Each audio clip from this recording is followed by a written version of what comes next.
નગરપાલિકામાં એક લાગણી છે, લોકોની સમસ્યાઓ એટલી બધી છે કે કોઈ રજૂઆતમાં કોઈ પેજ નાના પડે એટલી બધી સમસ્યાઓથી આ નગરજનો પીડાય છે. કોઈ સાંભળનારું નથી, કોઈ રણીધણી નથી. ટ્રાફિક સમસ્યાનો મુદ્દો એટલો છે, નાના માણસોને અત્યારે જે ડિમોલિશન પ્રક્રિયા ચાલુ છે, ખરી રીતે નગરપાલિકાની નૈતિક જવાબદારી છે કે નાના માણસોને ભલે ડિમોલિશન કરો, અમારો સાથ સહકાર છે. સરકારના કામમાં કે પાલિકાને જે વિકાસના કામો કરે છે અમે એની સાથે જ છીએ, પણ નાના માણસોને એના ધંધા રોજગાર માટે પાલિકાએ વૈકલ્પિક વ્યવસ્થા ધારાધોરણ મુજબ કરી આપવી જોઈએ. અમે નથી કહેતા કે ગમે તે ગેરકાયદે, ધારાધોરણ મુજબ વૈકલ્પિક વ્યવસ્થા કરવી જોઈએ.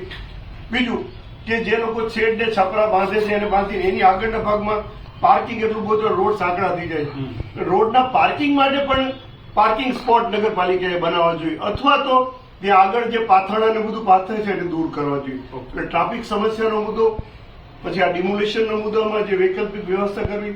ત્રીજો, જે બાંધકામોની પરમિશન તમે જે આપી છે એ રહેણાંકના હેતુ ખાતર જે બાંધકામો કરે છે ઘણા રોડમાં, પણ ત્યાં કોમર્શિયલ જે બાંધકામો થયા છે એનો પણ તમારો અમે ધ્યાન દોરીએ છીએ. કોને કર્યા અમારો વ્યક્તિગત કોઈનો વાંધો નથી, પણ એકને દૂધ, એકને છાશ ને એકને ગોળ એવું વર્તન ન હોવું જોઈએ. નિયમ બધા માટે